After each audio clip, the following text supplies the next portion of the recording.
What's up? What's up? Mr. Mas. Y'all like wings? I like wings. Happy Black Friday to all you motherfuckers out there. I know a lot of you niggas out there eating leftover Thanksgiving food and shit, you know? Green bean casserole, turkey, ham. I'm a ham guy. I could do without turkey. Your mash and gravies, your stuffings, your dressings, your yams, you know what I'm saying? Your sweets.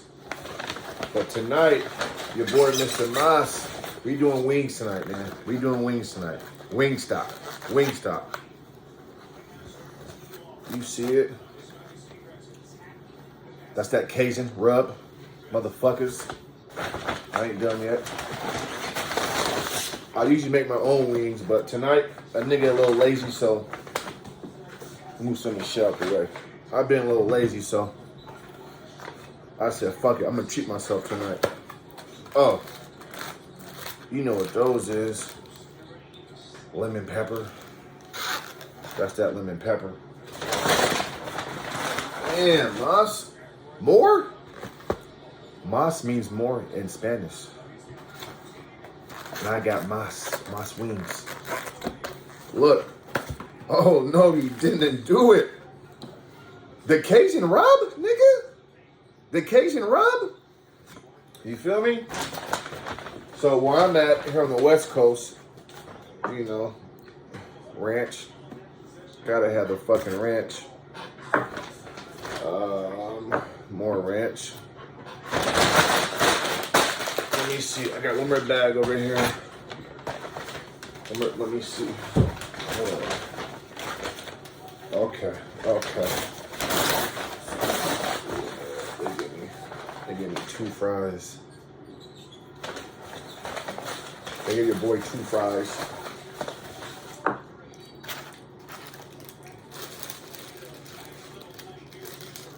Little French fries and shit. I'm gonna set that right there. Let me see here. Another one. Yeah, that's a lot of food.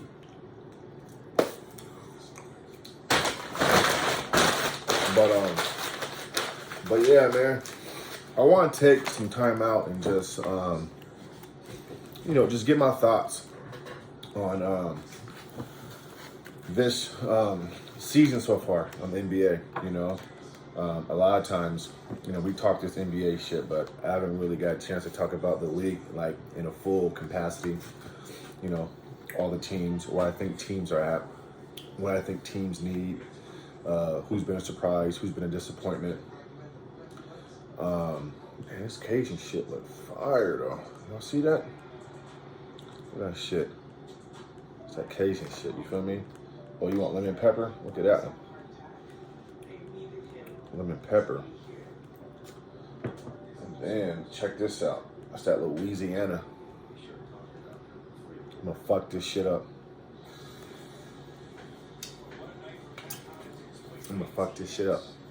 But, listen, man. Let me start with my team.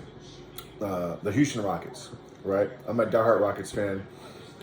You know, we're definitely going through it. You know, dysfunction at its worst. You know, we're still kind of indecisive what we're going to do with Eric and John Wall. But have I been happy with my team? Not really. Because the thing is this, I can accept losing. It is what it is. You know what I'm saying? We've had 8 or 9 years of consistent winning with James Harden. We didn't win a championship, but, you know, I mean, as a Rockets fan, I mean, we got the 2 conference finals. I'll take that. But I look for our young guys just to get better. You know what I'm saying? Sometimes it's not even about losing games. It's how you're losing the games, right? Are you making the same mistakes every game in and game out? Are your young guys getting better? And there's been kind of turmoil, too much chatter, you know what I'm saying, with this young team. And so, you know, they're going through their growing pains, right? It's a long season, you're traveling, you know, some of our young guys probably aren't used to losing, you know, this consistent, you know, but they're going to have to go through their, you know, their ups and downs and stuff. So, you know, so us Rockets fans just got to be patient, you know what I'm saying? I mean, it just is what it is, right? And so I hope the organization doesn't give up on these young guys.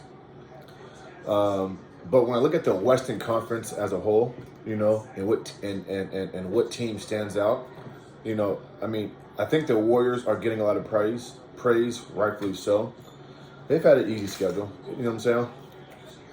It is what it is. You know, but you can't help who's on your schedule, right? And easier or not, it's still the NBA.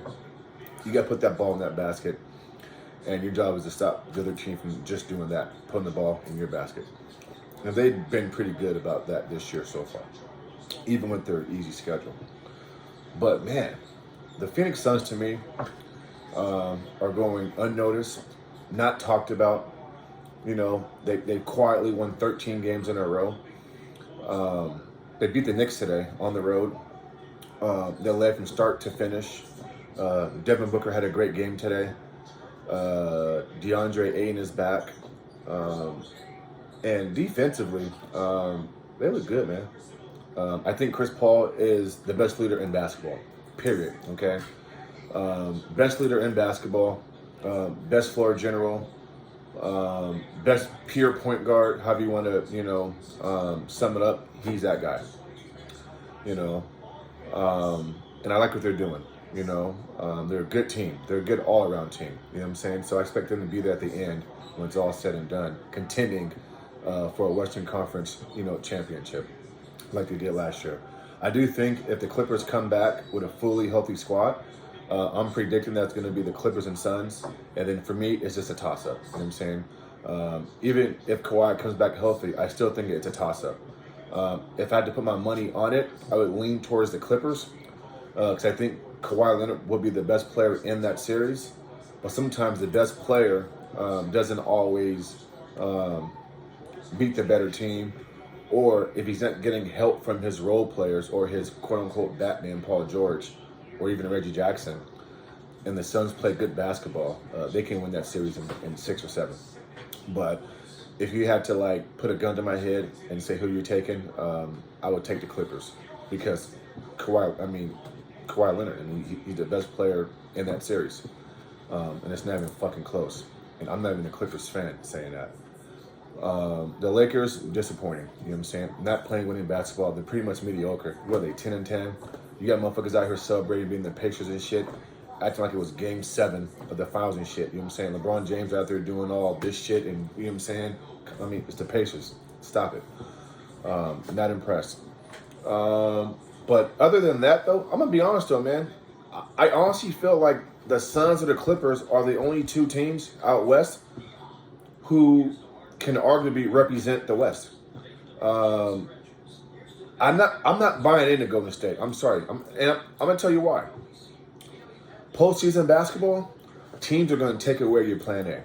So teams will start to trap and get the ball out of Steph Curry's hands. And so here's the magic question. Here's a big question. Do you trust a guy like Jordan Poole, you know, Draymond Green, and some of these other guys, Damian Lee, to hit shots in the postseason when it counts the most? I don't. You feel me? During the season, a lot of teams don't show their hand. So they're not pressing, they're not double teaming, they're not trapping, they're not blitzing. So I do expect come postseason, and the Warriors this year should make it to the postseason. Clay's coming back around Christmas time, late December, so he'll give that team a spark, definitely. But teams are going to take the ball out of Curry's hands. They're not going to let that guy beat them. And so for me, that's where your second and third options on your team offensively need to have some playoff experience, you know, in the individual skill setting game, you know, to help Curry along the way. Because if I trap Curry, matter of fact, great example. Go ask the Hawks what they did to the Knicks last year in the postseason. You know, everybody kept saying, oh, you know, Julius Randle is the best player in that series. He's going to torch the Hawks. And I said, quote, you sound fucking dumb. Why would Nate McMillan let one player beat them? They're going to trap Zach Randolph, get the ball out of his fucking hands, and force these young kids to beat them. Outside of Derrick Rose, they had no other guy on their roster who had playoff experience for the most part. And what happened? The Suns got that shit done in 5 games. Easy fucking work, right? Easy work. So I expect that to happen with the Warriors. So for me, Suns, Clippers, those would be my 2 favorites to come out the West. If they match up or meet up, it's a toss-up. If a gun's put to my head, I'll take the Clippers. It is what it is. But if the Suns won, I wouldn't be surprised. Let's move out east, because I think the Eastern Conference for me is very interesting. You know, don't look up now, but the Nets, 16-5, first in the West. You got Kevin Durant leading the league in scoring, shooting a very high percentage. He's shooting around, 55% from the field, somewhere around there. He's giving you 7 or 8 rebounds a game. He's dropping you 5 assists, shooting a 3 ball at a high clip. We know we know he can knock down his free throws, right? And James Harden hasn't even been playing, good, consistent winning basketball. It's been, real quick too. One of the most underrated moves of this offseason has been Patty Mills. Do you guys know that Patty Mills, that motherfucker can shoot that motherfucking basketball? And for the record, LaMarcus Aldridge is second in the NBA in mid-range jump shot percentage. Look it up. KD's number 1, KD's the best mid-range shooter in basketball. Listen, this narrative that Steph Curry is the best shooter in basketball, I can argue that Kevin Durant is the best shooter in basketball. You want to know why? Because he makes shots when it counts. How can you be the best shooter in basketball, but when I ask you to make a shot in the clutch moments, you can't do it? Steph Curry. But LaMarcus Aldridge and Kevin Durant are the 2 best mid-range jump shot shooters in our league today. And here's where LaMarcus Aldridge is going to play dividends in the postseason for the Nets. Is that little pick and pop.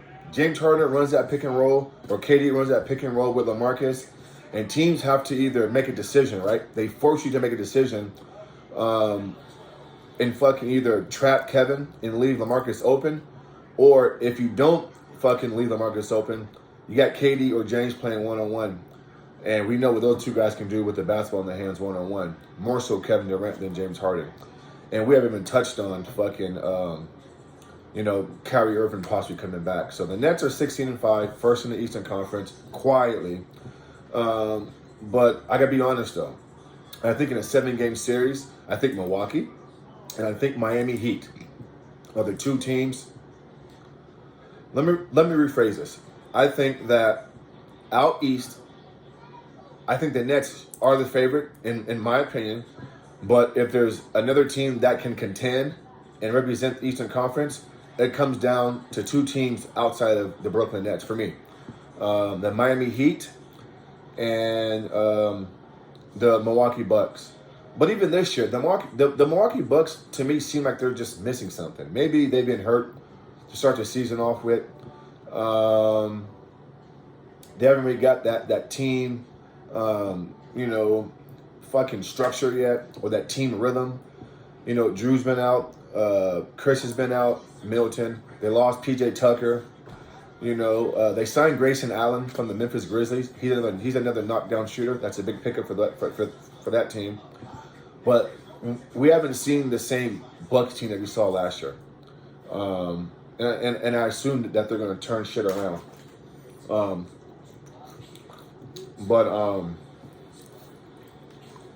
Milwaukee, Miami are 2 teams that I feel like can contend with the Nets.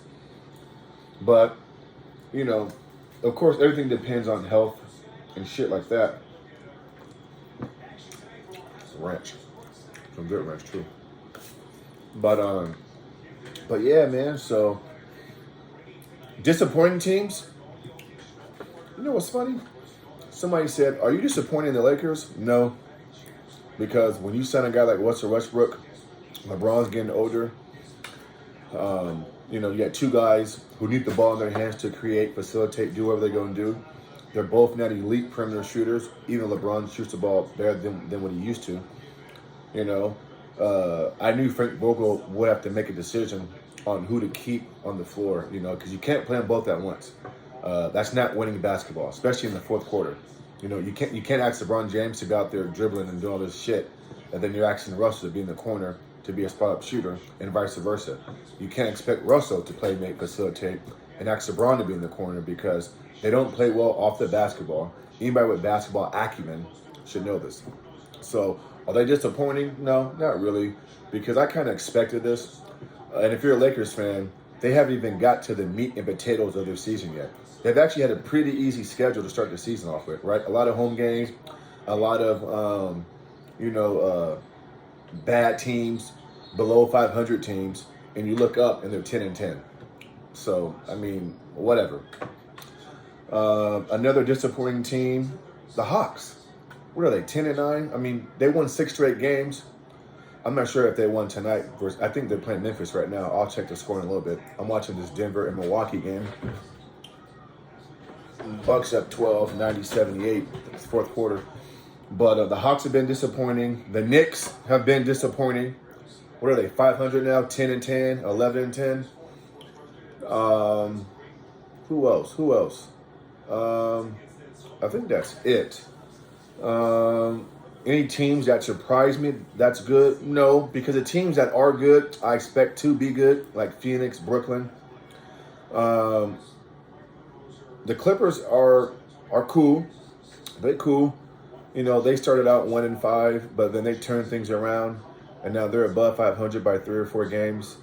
Their soft schedule had something to do with that. But I got to be fair. The Warriors have had a soft schedule. And check this out, so you guys don't call me a homer. If you look at the Brooklyn Nets, all their wins, most of their wins have come versus, subpar teams. So their record versus the contending teams with records with 500 or better, really isn't that good. So I'm going to be honest here. So the Nets schedule has been kind of easy too. So, so I got to be 100, when I say that shit, man. But I'm going to be dropping more videos.